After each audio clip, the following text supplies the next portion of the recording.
off the big picture.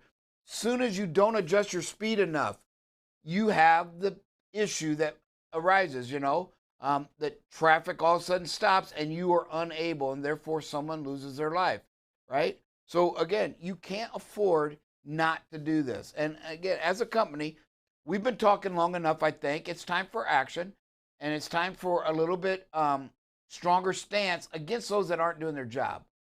Whether that be fines. Maybe the company starts fining drivers because, I hate that, but let's face it, many of you can attest, and if you're honest, the only way to get a driver to do what they want is to hit them in the pocketbook.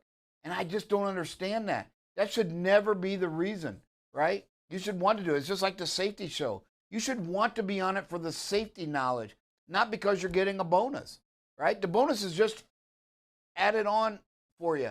But the reason should be, I want to be better at safety and protecting life. And hey, because I want that and I believe in that, my company's going to pay me a little extra. Not, oh, well, you took it away from me. Well, we didn't take anything away from you, right? That shouldn't be the reason you do the safety call. Well, you got some knowledge out of it. You learned. Now, if you didn't meet all the criteria, okay, it's not the end of the world. But that's not the reason to watch safety, and it's not the reason to do shoddy inspections or to do good ones. You should do good inspections because you have a little pride. I think driver said this morning, we're family here. Take care of your family, right? Take care of each other. You do that by not leaving a piece of equipment that you knew needed inspection, and because it was going to take 30 minutes to an hour out of your day, you're going to shove it on somebody else. That's just not the way to do it. And as we change this culture, I realize, and retention is huge, but we may have to take a couple steps back to get everybody's attention to understand that we are serious about this. We are serious about inspections. Just got the scores, and we are at 66% on our inspections rates among other carriers. That means there's 66% of the carriers in our group are better than we are. That shouldn't be acceptable to any of you out there. And if you're not going to get it, that's okay. Look, we have no hard feelings if you want to go to a company that will allow you not to do your job.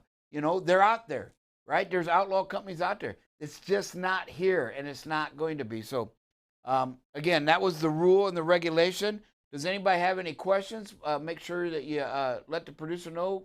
Raise your hand or whatever, and he'll call on you or let me know. Otherwise, I give you a little bit more guidance. One of the questions come up as, must a driver prepare, the DOT interpretations. Question 1 was, must a driver prepare a written report of a pre-trip inspection performed under? And the guidance says no, you do not have to have a written form. Question 2, and this comes out to a lot of you out there, must both drivers of a team operation comply with the provisions of 392.7 before driving? Okay?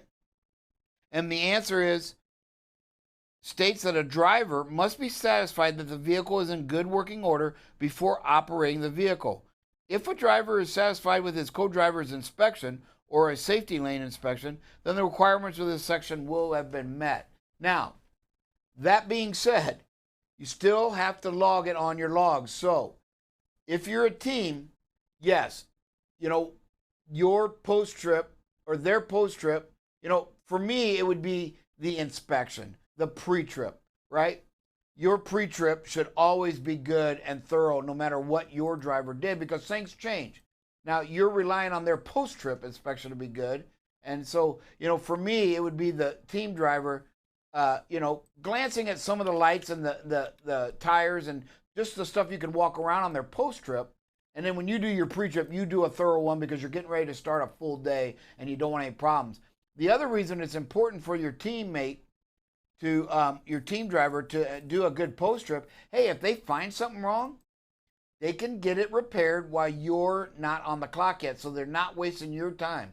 Remember, you can be on duty past your 14, you just can't drive. So if service needs called, or if you're at a truck stop that has a garage, you can already get it over there and have them start to work on the problem before your teammate logs on duty and starts wasting their clock. So you would take care of your team driver.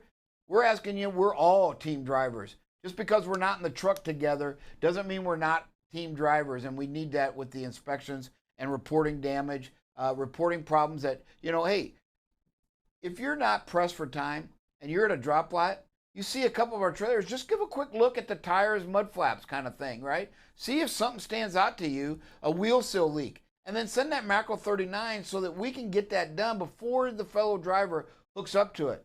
Man, how appreciative are they going to be when they get up there and service is just leaving or service is in the middle and they only got to wait 15, 20 minutes versus 2 hours for them to even get there and start to repair. So again, this is Rule 392.7 in the Federal Motor Carrier Book, and it's equipment inspection and use. So is there anybody on with any questions there, producer? Okay. Hey, on the section before, which I was reading as I was waiting, really some great stuff here. We talk about slowing down, okay? And believe it or not, there is a rule 392.6 in this book, and we'll talk about that maybe next week.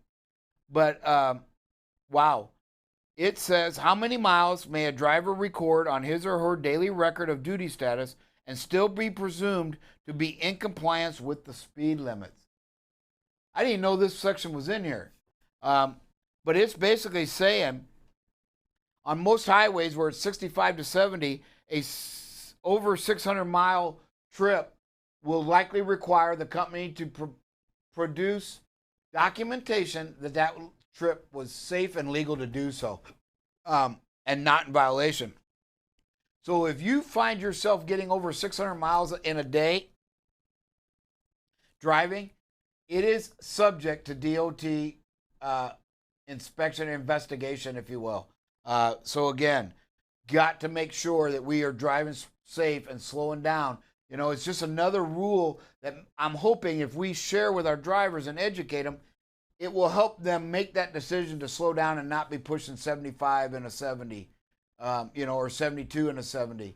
Because again, if your average trip, if you're doing 600 miles or more, which is doable at 70 miles an hour, right? You're going to be open up for investigations, especially if there's an accident because of it. So again, this is another great tool, and just using the book to help guide you into slowing down. If you won't listen to us, or if you won't listen to yourself, or you just have this hard heart against it, take the rule book. I mean, it's there, and it will be used against you in a court of law. I guarantee it will. So again, it's 10:43. If nobody has any questions about these inspections or comments, yes, who we got, producer? Yeah, Jeff Marsh, what do you got for us? So technically, we can't do 600 miles a day. Even if you run 65 miles an hour and you don't have any problems like construction or anything, in a 10-hour day, that's 650 miles. So, you still run at 65 miles an hour. If you don't have no problems with construction or backups or anything, you can still run over 600 miles in a 10-hour shift. Yeah, what it says, it doesn't say it can't be done. It says it will be deemed as probably not and without violations. And here's the reason, Jeff.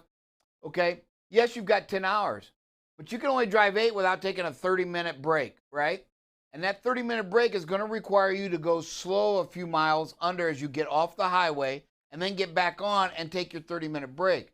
So at a 65 speed limit, it's impossible to average 650. And that's what you got to realize. That average speed, if your average speed is 65 miles an hour, which would allow you to do 650, then that means you're going way over that on a consistent basis. And that's what you got to look at. It's not that you compute it exactly. It's like, first of all, it's hard to average 65, right? Most companies, in fact, had you on paper, you had to be under 63 mile per hour average, probably because of this regulation that I kind of forgot about it, to be honest with you. I never knew why companies, the company I was at before, we had an average of 61. Because by the time you got out of most of our terminals and you got out on a highway, stop and think, you leave Mansfield here. By the time you get to an interstate where you can open it up to 65, right? You spent 15 minutes getting out to the highway, right? And then you can only drive on, be driving for 8 hours without taking another 30-minute break. So it's next to impossible to do so. I'm not saying it's not possible. I'm saying it's just very hard, and that's what they're saying. It's going to raise that red flag. They may investigate it and find that it was doable, but they're going to really look at it thorough if they're trying to assess the violations of unsafe driving. Because they even go further.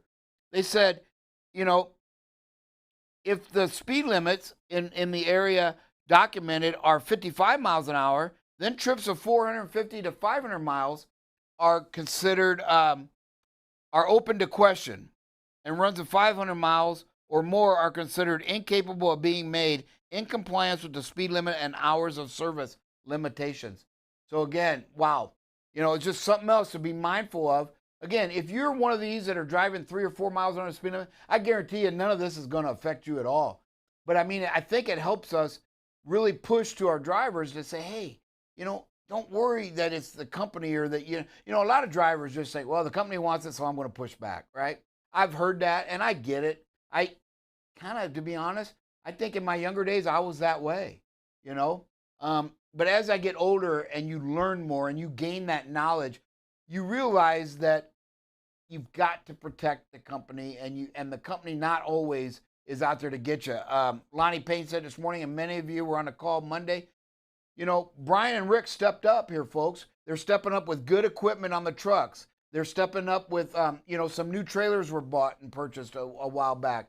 They're stepping up with more revenue in your pocket, all right? And what's scary about that revenue increase is drivers get lazier because they don't really want to earn all that money, right? And so now it allows them to be off more. And it's just like, well, that's not it. What you have to look at it, just like Lonnie said, hey, the ownership has stepped up to make your life better. Now, what are you going to do for them? I think one of my favorite sayings that is stuck with me that some of you are old enough to remember and some aren't, but John F. Kennedy, right, said, ask not what your country can do for you, ask what you can do for it, right? And that's kind of the same way here. Hey, when the ownership shows stepping up and taking care of its drivers as Rick and Brian do, then, wow, how can you not? You know, I'm the same way. If they step up and take care of me, how can I not take care of the company? Who we got, producer? Yeah, we actually had two here. So John Naylor was wondering if there's any tips or tricks to check disc brakes on tractors. And then we had Stephen Cook with his hand up afterwards. Okay, the tip on the disc brakes. Now, I did go on the DOT Blitz, and if they're disc brakes, they don't check them. They look at certain things on the disc brakes and say, okay. So I'm not sure. Let me rephrase that. That's because something. Let me get Drive Safe Dave to answer that. Let's see, Drive Dave. And what was it again? Disc brakes what? Producer? A tip on checking them? Yes. And I think Drive Safe Dave can do that because he's the mechanical guru. And then who we have? Stephen Cook? Stephen.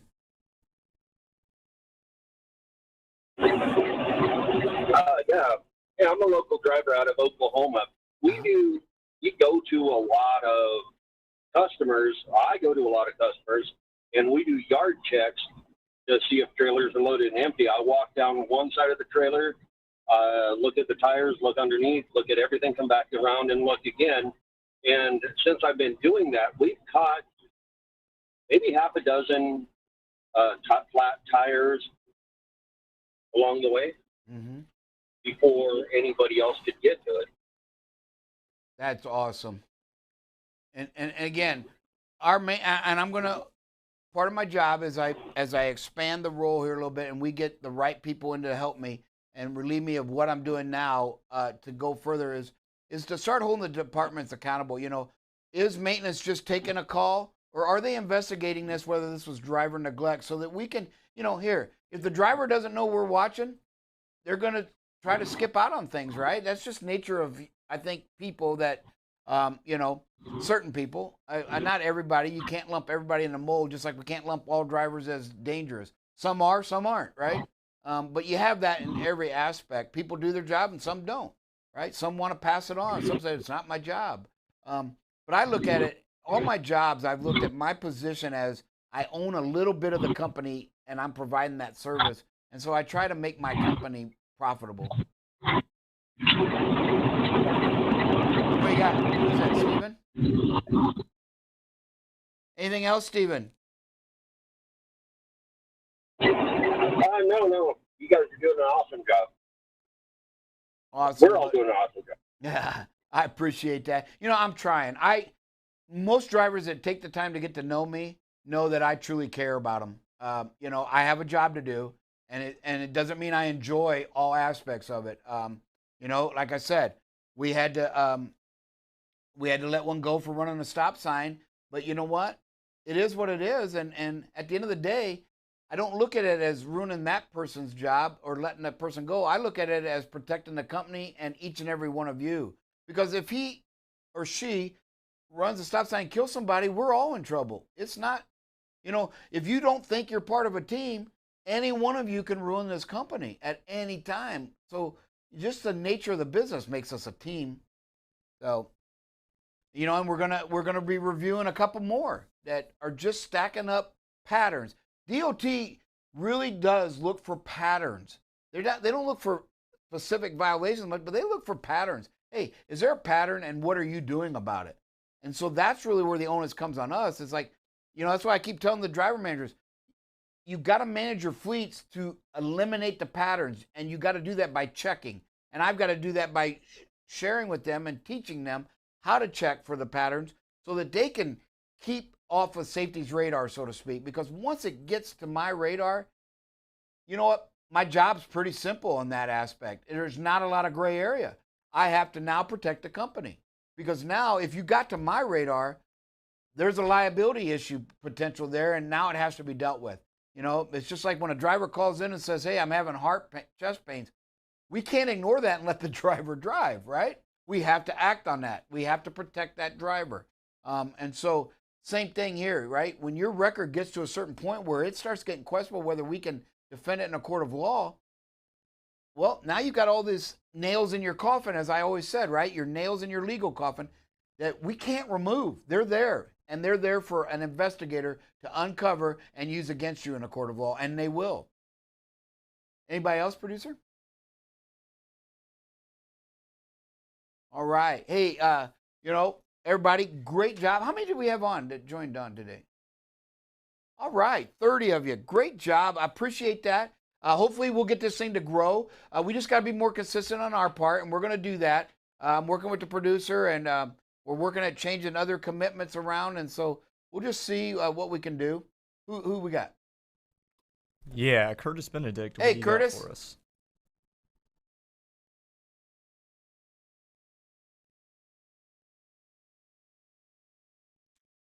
Curtis, you there?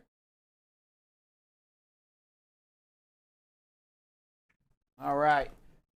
Hey, everybody. I am about halfway through the bonus list. So I've got one more month of April to check the calls and half of May yet to go. So I am working really hard to get that done today so I can get the emails out either this evening or tomorrow to you all. And then we'll have about a week or less. And again, even if it goes past it, this is not your fault. Right? The good Lord will say that's enough. But hey, I'm going to do my best to make that happen. Everybody have a blessed rest of the day. We will talk with everybody again this afternoon on the Safety Show. And thank you all for attending.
I'm not on the intro. Yeah, I know. And we're real Producer. It could be his last day produce the job today. What is it? I just need a little snippet of Big Blue in there. Do you need recognition? Is that what you need? Exactly. Okay. Here we are, guys. Everybody pump up Brian today because Brian needs a little bit of Brian today because everybody, Brian, you do a great job. I mean, we're glad to have you. You're at BCB Live. You're on BCB Live, and you're the reason for the show. Oh, man. Wow. Anyways. How's it going today? Doing well. What about yourself? I am glad to be here, excited to be here. And the producer and I have a lot going on today. And we are just happy that you are our guest host today here on BCB Live. Thank you. Thank you. I appreciate it. Do you have anything exciting to do today? Anything that is noteworthy? Well, yeah, I do have a meeting with Volvo today. We have a meeting with Volvo today. Well, you'll be in there, but you won't talk. I mean, I'll be doing the talking on this. I do have a meeting with Volvo today, so hopefully that will go well because we want our truck. We do. And every day there's a new update. I got that dude. Tell you what, my chili's been hot. That dude came into my office yesterday. I'll just mention he came into my office and he came. That's why I had the Southwest International Cup today, Volvo. Just to let y'all know. So he came into my office yesterday and he popped in and he gave me a different update than I had been given the 30 seconds prior. Yes, I was like, get out of here. I don't even want to talk to you. Just when they get here is when I ordered a wrestling ring because I knew they were coming in today so I could get some frustration out, right? Just a big I would have the meetings. Ding, ding, ding, ding. The meeting's going to be right in here, guys. Oh, let me tell you, we're bringing it hard today to these guys because this is ridiculous, isn't it? I mean, we'll discuss that later. But are we happy about the situation? No. No. No, we're not, but we're dealing with it. So we're at 78 and 19. What? No, 19. Okay. That's what was released by the safety department this morning. I got a problem. Buckle up. Okay. I don't think it's 19. You sent it out in your email today. So I'm questioning that. I want to say it's 0. Well, it depends. I mean, I understand it depends, but I'm saying I think it's 0. Okay. I think it's 78 and 0. We'll let Buckle Up Bob when he comes clarify, and if I'm wrong, I'm wrong. Okay, which is okay. Just you got to be aware of your situation. Thank you. To avoid all hazardous communication. It's been. You know what? I do like the fact that you can switch on cable. I do like the fact that you can go between Olympics games. What'd you say? Southwest International Cup. I do like. So, are you watching any? Do you watch any of the Olympics? Yes. Okay. Do you have the medal count? Dylan. All right. Here we are. You know what was the coolest when the female wrestler won yesterday? I saw that. Did you see the pure excitement of her just on her speech? I mean, she was so excited, and she goes, "I am proud to wear this USA on my." I mean, she was. If you could find that later and bring that up, just that little snippet of her talking. I mean, it's probably 20 seconds, but it is the coolest. It's just it makes you proud to live in the United States. Not only all the great things that come with it, and of course not everything's great. We know that. We can have more rest stops on the road. I'm happy that we're at 77 on the medal count. We don't have as many golds as China, but we're closing the gap quickly, I think. We definitely have more silver, and we have more bronze. Basically, we're on the podium. We're not always up there on the top. So actually doing well. And I think yesterday was a big turnaround. You know, China did really well. I watched the balance beam because I wanted to see Simone Biles. I watched that last night. Just to do her very last performance. And the girl that won gold, that little girl, she did good. She's 16 years old. She crushed it. Well, I think it's she had definitely some deductions in it, but her difficulty was so strong. Oh yeah, it was cool. I mean, it was like crazy. It was like I was like, how do you back up with that? I mean, how do you do that in a row? I don't know. Like if it was a buffet and I was going to attack it, like I could do some major, like falling. No, what she did on the balance beam, the beam there, I could probably do something comparable to that to a buffet, but to a buffet. But what she did athletically, Yeah, that's what I'm talking but about. what she did athletically was Amazing. amazing. Yeah, it was good stuff. And then the hurdles, Dylan, you saw that yesterday, right? The United States came in, broke the world record, but still came in second because the guy beat him out by just a little bit fraction. And he was like right here in the hurdles. Have you seen these guys run these hurdles? It's all impressive. I mean, it's just, Dude, they run and in mid-stride, this is the best in the world for the world. I mean, it's like every country has their best, and going against the best. These guys were amazing. And they do a hurdle and they don't even miss a step. They just those things are high. Those things are like high. me and you at 11 when we go to lunch. We don't miss a We're step. classics. We're we're professionals. I mean, we are professionals. Yes. We're professionals. How long do you think it truly takes you and I to eat? I mean, on a regular basis. 2.5, 3 minutes. It's great. I mean, I feel like somebody stole something from me, man. If you put a finger around it or an arm. We don't really go to lunch with anybody else because they take too long. They take too long. And we're ready to go. We're ready to go back to work. And then I have the waitress or the waiter, and I'm like, where's my ticket? Yeah, when you bring the food, just bring the check. Bring everything. In fact, when I order, you can just come bring the check. Yeah, right I'll then. just pay. I just pay now because when I'm done, I want to go. I'm going. I want to go. It is true, and we're not kidding. We're not. No, we're not kidding. It's impressive. My wife hates it. My wife absolutely hates it. She'll look up from a meal and she'll have just eaten her salad and I'll be done, and I'm looking at the phone. She's mad. I get this from you. You're talking and I'm working like kind of normally how it happens, audience. Just to let y'all know. So I'm, steady working. This dude's just talking about nothing, right? Everything important. Nothing. Everything important. It dang sure ain't safety at that point. And then he goes, "Oh, we're gonna do this today. We're gonna do this today." And I go, "What?" It's the same thing we do every day. What is it? I work, you talk, and then we eat in 3.7 seconds. I have no idea what you're talking about. That doesn't even make sense. Okay, so I flew, on Monday, and I'll tell you, it was packed. It was crazy. And on the airplane, the pilot said, okay, just so everybody knows, we are not serving alcohol, and if you brought alcohol on the plane, you're not drinking it. And you know why? Because people are acting crazy on plane.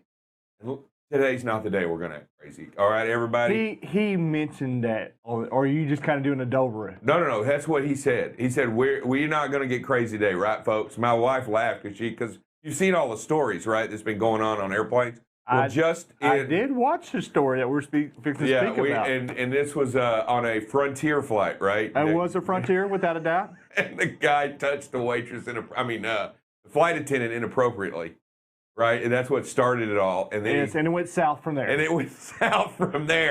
he ended up punching one of the male flight attendants in the face. Well, I think he might have missed, or the male hit, and then he put him down, and we had some other things happen. The passengers got involved, and they ended up duct taping the dude to the chair. And I don't know, that's greatness right there. And then if you listen to the video while they're finishing duct taping, there's some heckling going on too. They're like, the people in the seats. Oh, I wouldn't have been quiet. There's a heckle. There it is right there. Yeah. There's some heckle job going on right now. That's greatness. You know what? And you know what? And how do you have that much tape on the plane? Did somebody just roll out? I got him. I got duct tape. Somebody's always got duct tape, right? I got him. And then that's the person you watch out for too, right? Or when you need to fix them. You still watch out for that person. If they're carrying a roll of duct tape, you might want to watch out for that person. And I'm telling you, that duct tape will hold you in a chair. You are. I know. You are done. That's stuff serious. Stuff. And you know when you peel it off, it's taking some of that hair with it. It's taking clothes. It's taking the hair. Something's coming off. And I'm gonna tell you. Okay, so seriously, you've got to know you're going to jail. Right? You at some point when you're getting duct taped to a chair, you got to realize that you're going to jail. That you're going to jail. In these days, you're thinking you're getting taped, and are you thinking? Oh, here comes the lawsuit. Oh. Tape me up! take me up. So let me ask you a question. So I get it. I guess people are act crazy and everything like that, and it happens all over the world, and there's a lot of flights and everything. But you realize you're not ever flying again, right? Don't you get? They're not ever going to let you on another plane. Yeah. That's it. You're driving for the rest of your life. You're not going overseas unless you're taking a boat. You know. So he was yelling. He goes, I don't know. This dude must have been just out of his mind at this point. Obviously, he was something induced. I would have to say, because just by listening to his conversation on this video. Oh, you think he was drunk? He was something. Okay. I don't know exactly what, but he's yelling at him and going, my parents are worth $2 million. And all I could think was, what's his name? He was like this. $1 million. That's all I could think about. All right, man, I laughed the entire time this video went on till it was off, and I did enjoy it. It was quite hilarious. You know, I will tell you that ever since 9/11, passengers will take control of the plane. They're not. You know what? You don't have a box cutter big enough because you're going down, and they're gonna tape you to the gauntlet's coming down. And you know what? It should. Yeah, no, I agree. You know what? Self-policing, it will change people's mind on what they're gonna do. Right. Absolutely. Like, okay, I see that guy. Okay, I'm gonna go ahead and sit down. I'm just going to go ahead and sit down. Whatever I thought I was going to do, nope.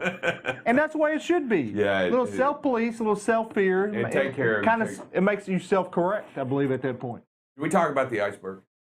All right. So did you see the iceberg hurt somebody? Not actually the Titanic iceberg has hurt someone else. What state was that in? Tennessee, right? That's kind of landlocked, isn't it? Yeah. Well, yeah, but they have a museum.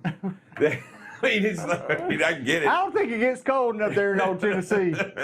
Well, it doesn't. I thought they made whiskey in Tennessee. I guess it was the iceberg whiskey. Yeah, little iceberg. Whiskey there you go. It makes sense now. But they have a museum. Here it is. See the big iceberg, the museum that they've got. And the iceberg fell apart inside the museum and hurt 3 people and sent them to the hospital. I mean, I'm not saying that's funny.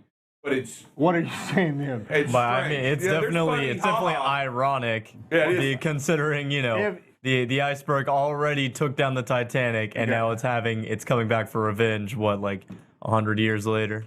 Yeah, it's got a bad rap, so it's living up to its name, right? When was the Titanic? 1906, I think. 1906. Okay, let's fact check that. I don't think he's a little off. It's 1912. 1912. Sorry. Yeah. 1912. And, okay, it was close. I'll give it to you. Yeah, and I knew it was before World War I. And, it unfortunately, I think that happens a lot in that it takes a tragic event in order for change to happen. Like lifeboats on ships. I mean, we didn't put them on there until this. And now they're mandatory that there be a lifeboat enough for every person. For every person and crew. And that they do everybody on the boat go through if you get on a boat, you still have to go through the emergency safety check. Yeah, the safety class. You know where you go. I went on a cruise. I didn't go. Yeah, you did. You line up every cruise. You do it. You line up. They take you to your station. You have to go to the station. The safest station in the nation. You have to go to your what is it? Your safety station, and where I didn't do that. Yeah, you did. Me and Rick went together. We did not do that. Yes, you did. No, I promise you. Maritime law requires. Well, they're okay. I'm going back and saying, listen. Maritime law requires. You didn't maritime me. You did it in the. You didn't maritime me, so I won some free. It's required, and everybody has to do it. In fact, they check everybody. I'm telling you, we didn't do it. I know you did. He forgot. Well, they might not have, but every cruise ship does have a muster station, which is just like a point where you can gather for safety things in the event of an emergency on a ship. Where's our mustard station? Buffet. Good point. Well noted. You might have been at the buffet line when they called for the muster. All right, hey, and I'll tell you what, let's take a quick safety break, and we'll be right back and talk a little bit about safety. So we're here doing a rapid fire with Gabby. So I'm going to ask you a question. You're going to tell me the first thing that comes to your mind. Oh, ready? Uh-huh. Are you sure? No. Sourdough or wheat? I don't know what either means. Bread. Oh, wheat. Would you want to live forever? Yeah. Just not get old. How many pull-ups can you do in a row? 5. Favorite type of tea? Tea. I don't know. Is there different kinds of teas? There are. What's your favorite, cake or pie? Cake. Godfather or Star Wars? No, either. How many times did you sneeze in the last 7 days? Too much to count, especially in the mornings. Are rats cute? Awesome. Just not near me. What's your favorite car? My Honda. Ah. Last, do you know how to salsa dance? I do. Fantastic. Thanks. All right, everybody, and we're back. Here it is. Hey, so it is Safe Drive Week, right? That's what was going on here in the South. I think there's 13 states. 13 states, I believe that's Yeah, in the South, and Texas and Oklahoma and Louisiana are included among those. They're in the South. Yeah. Well, I would consider Oklahoma in the South. I'm going to say it's in the South. I was not in the South. Okay, so why would it not really be in the South? What is it, in the Midwest, or is it the upper Midwest? No, I'm going to go Midwest. Here you are, 6 multiple states, North Carolina, South Carolina, Georgia, and Florida. And I think the rest are, now every one of those I would consider southern states. Why North Carolina? It says north on it. Okay, I'm going to go out. It's further, Oklahoma's further south than North Carolina. It is, absolutely. So why would Oklahoma not be considered the South and North Carolina as in? Historically speaking, the southern we're states. We're going geography here, and I'm going to go. And I'm going to go in American So if you're going history. southern states, So it's of all south. those, Alabama, Arkansas, would you consider Connecticut a southern state? Well, you probably would. I don't. Right? Louisiana, You probably think it's Mississippi, attached to Oklahoma, North Tennessee, Carolina. Texas, and Virginia. There are 3 states listed that I would not consider southern states. Those would be Oklahoma, Tennessee, and Connecticut. Of all the states that were listed, I would say Tennessee because it's up there by North Carolina. Well, yeah. I would say, just say, but your geography is a little no. tainted. Historically speaking, when we say Your southern geography, states, so it's okay. we talk It's a little what? tainted. So it's not, it's a you. It's a you thing. All right. I'm gonna go just historically speaking, Confederate states. Those were those, and those were the Southerns. Where I was gonna go. Oklahoma is pretty southern to me. Yeah, well, they weren't. They were not a Southern state. There's a lot of Indians there. Nobody wanted to jack with Oklahoma. A lot of Sooners too. Well, either way, the safe drive enforcement effort is going to be focusing in on passenger vehicle and commercial motor vehicle driver behaviors, mostly monitoring aggressive driving, speeding, tailgating, not wearing seat belts, and driving under the influence. So some things that we already, distracted driving. Yeah, distracted driving. Yeah, it's going to be. They're going to be out there on the roads. They're not going to be inside the stations. They're going to be out there monitoring what's going on. They're going to be making sure you're not driving fast, you're not driving crazy, and you're not doing what you're supposed to be doing. What you're supposed to be doing. You are doing what you are supposed to be doing out there on the road. So it's very important that you be aware of your surroundings, what's going on. There'll be people hitting the brakes when they see police officers. They'll be reacting crazy, and they'll be driving weird, and then all of a sudden they're driving right when all of a sudden they spot a police officer. You just be mindful of what there's going on around them and what's going on out there. When we had the blitz not too long ago, driving blitz, we had about 40. And this is nationwide, right? Yeah. So it was, I think, a little bit over 40,000. Were pulled in. I think around 8,800 were given citations or shut down. Placed out of service. Placed out of service. Yes. Yeah, absolutely placed out of service. So I think the producers said 16% were vehicle out of service, and then 5% were on the driver's side. Yeah, with a total of 6,700 commercial motor vehicles and 2,080 drivers, just regular four-wheeler drivers. And the most common out-of-service violations that they saw during this blitz were hours of service. That made up 41% of all people who got pulled in. Wrong class license, that made up 20%. Then we had false logs at 14% and suspended license at 4%.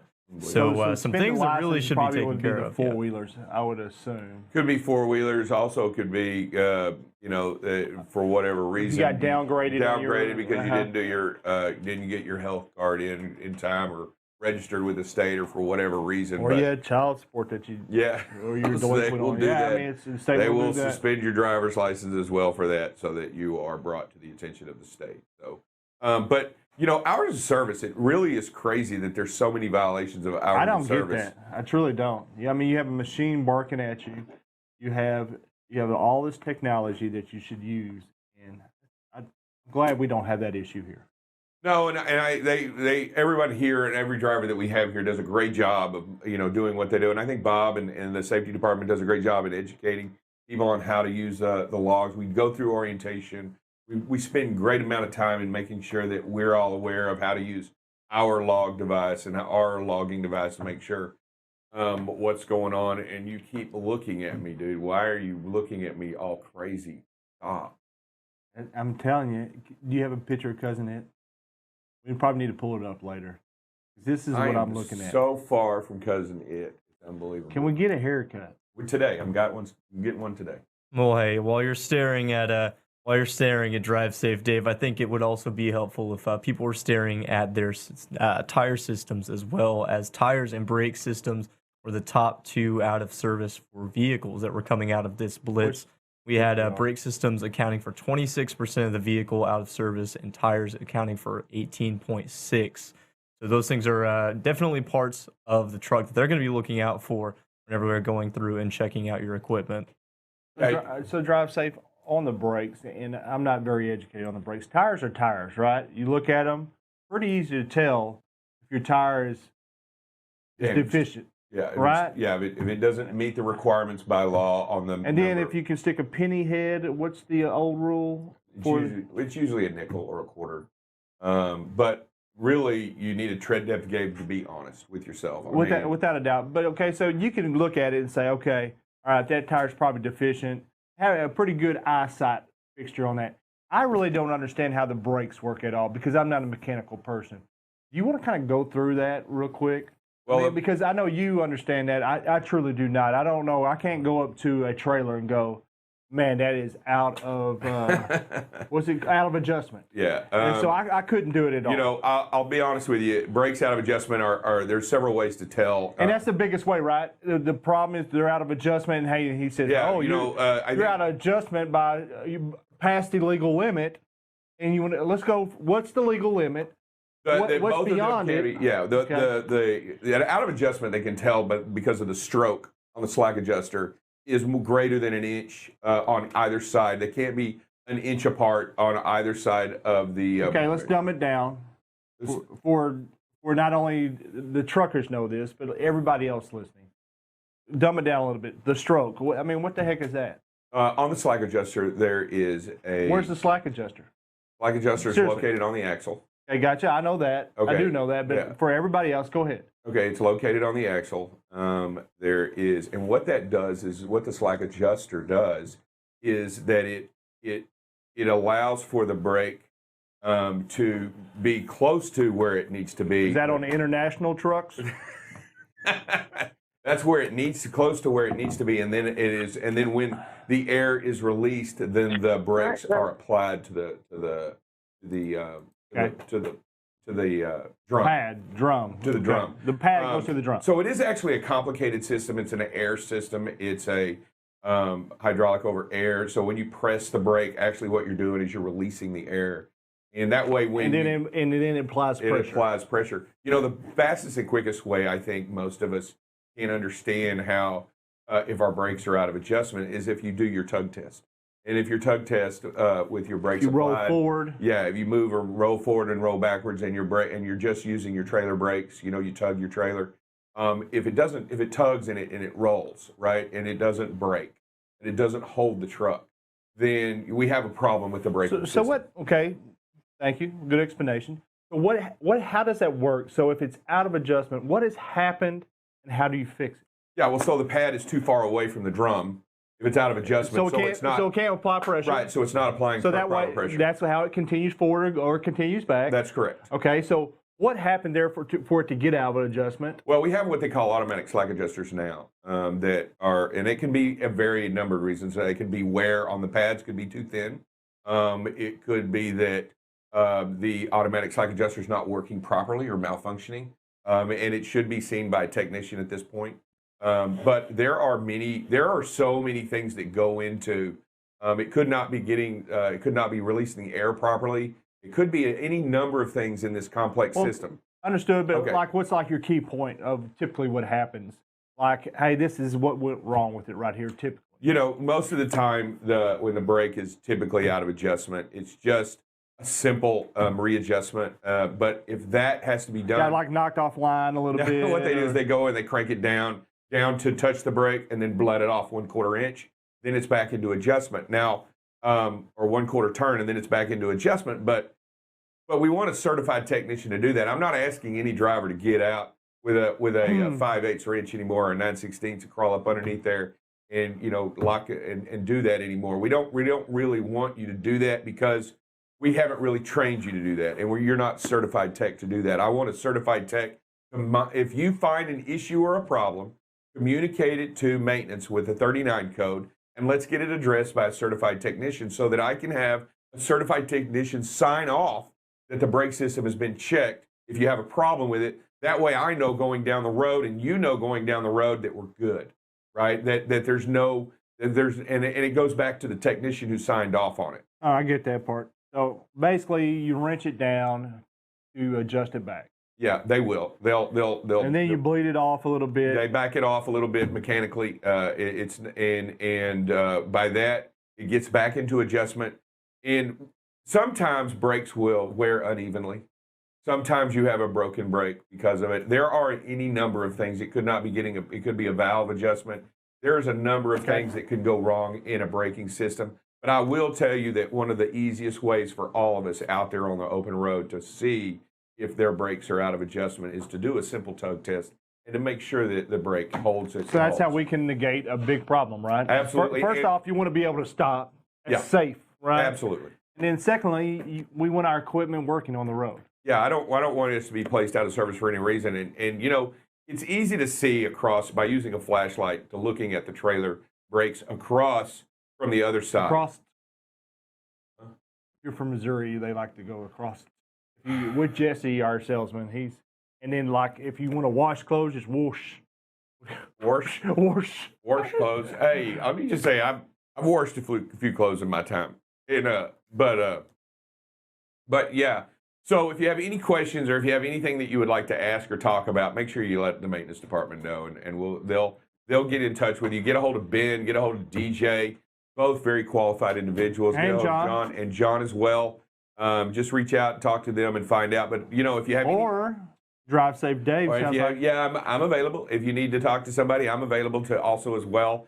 And we try to check them on a regular basis. We try to maintain them on a regular basis, and we always try to keep our trucks at least their annual inspection done. And part of the requirement for the annual inspection is that adjustment and making sure. But I will tell you that they do get out of adjustment every now and then, and they have to be looked at and checked. I mean, it happens. That's impressive. You did that all in one breath. I don't know how you do it sometimes. Usually you can hear yourself sucking in, but hey, we got to, I think, kick out the phrase that pays. All right, you want to go ahead and do that? Be aware of your situation to avoid all hazardous temptation. One more time. Be aware of your situation to avoid all hazardous temptation. All right, and that is the phrase that pays. We will be right back with Buckle Up Bob. Hi, this is Drive Safe Dave. We're here this afternoon. We're going to show the proper way that BCB drops a trailer, whether it be on the yard or a customer or anywhere. We're going to show how we do it. That way we all do it together exactly the same way, and there's no confusion. All right, here we go. Here's DJ getting out of the truck, and he's going to demonstrate the proper BCB way to drop a trailer anywhere. Notice how DJ is placing one hand on the trailer while he's cranking for support and to keep from hurting his back.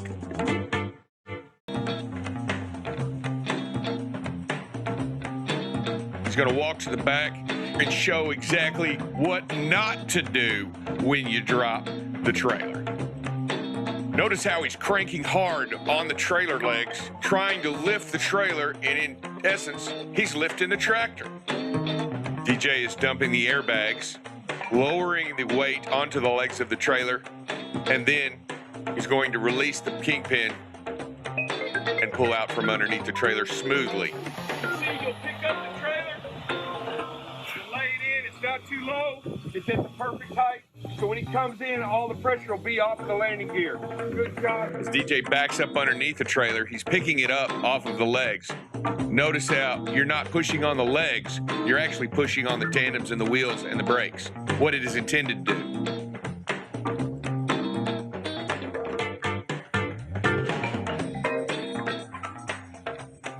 What he's done is he's taken all the pressure off the legs, he's lifted it, and he's only tugged on the trailer.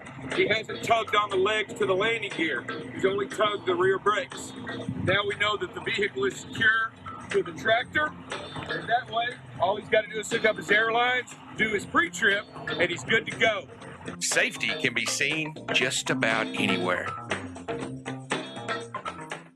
Hey, good morning and welcome back.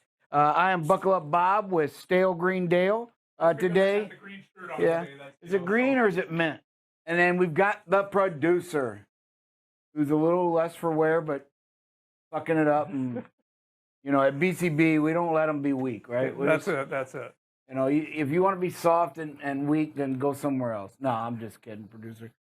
We tease the producer a lot, but he does a great job. I mean, It is. I had to sit in there yesterday afternoon, and I did okay for a quick crash course. I got about a 2-minute training on it. I did all right, but I couldn't figure out how to get the driver's volume up. We got it to where I could hear them just enough. But again, they're going to train me, and we'll get better on that. Hey, this week we are really focusing on the kiddos, right? School's going to start here pretty soon, and some states it's already started. So we're doing back to school safety, and the first two things, actually the first three counting today, is school bus safety, right? What do you know about the school buses and what's required? And what's required is, hey, the stopping distance. You are required to stop at least 20 feet behind that school bus, not right up on it. And then some of the things they recommend is never honk your horn at a school bus or a child crossing the street. It could cause an accident. What happens is, especially if the kids are younger, it startles them and they run. They think they're going to get hit. They just, and then they end up running into danger versus they're probably safer just where they are because you have traffic stops. So one of the things I recommend is don't honk your horn at a school bus or a child crossing the street. You know, and Bob, a lot of the times the younger kids like, you know, doing the old honk your horn thing to the truck drivers, and you do that, and then they stop right in the middle of the street or they stop what they're doing, get distracted. We know distractions have, you know, lead to accidents. So yeah, don't honk that horn. Yes. Hey, we've got Brake Safety Week. You heard Drive Safe talking about some states are doing Safe Driving Week already, but we've got Brake Safety Week National, August 22nd. So that starts 2 weeks from this Sunday. Yes, I had to make sure I got my dates right. And going on the week, and brakes, as you heard Drive Safe, they are one of the most critical things as far as point getters. Them and tires are the top two points. You will get placed out of service more often for brakes and tires. Now, we jumped into the 66th percentile. I got the results today on our inspections. So again, we are going to start just really cracking down. You know, it's not that we want to be difficult for our drivers, but you know what? We can't just sit idly by and allow drivers not to inspect the equipment, to take it out there on there. And I don't think we sit idly by. When we find something that is actually reported, and that's where we really need action from our drivers. Keep sending in the pictures when you find stuff. Keep doing that. And I'm going to get with the maintenance department too, because if they're getting stuff reported and it should have been caught on a pre-trip and they're not bringing it to mine or your attention, then that's a breakdown there. But we have to get this. So again, there'll be more today at 10 o'clock when we do our rules and regulations show portion that I'm going to do on every Wednesday, right? We're going to talk about inspections. And so one of the things is it's rule 392.7, I believe. I was transposing them earlier, so it might be 397.2. But it's all about the inspections, what to look for, what you're supposed to check, and what you're absolutely, if you don't check them, you're not allowed to drive the vehicles out on the highway. So again, please tune in at 10 a.m. this morning and every Wednesday as we're going to start the segment of talking about rules and regulations, what the book says, how we interpret certain things, if there's any. You know, a lot of times there's no interpretation needed. It is what it is. But in case there is, we're going to kind of define how the company looks at it so that you all can operate out there in a safe manner and protect life, right? If your brakes are bad, you are not protecting life. And as we see in some of our videos with our tailgating, That's even a double whammy right there for your own life. We are at 78 days without a preventable accident and 19. And the reason we left the backing, we did have a slight backing accident yesterday, but there was no repairable damage.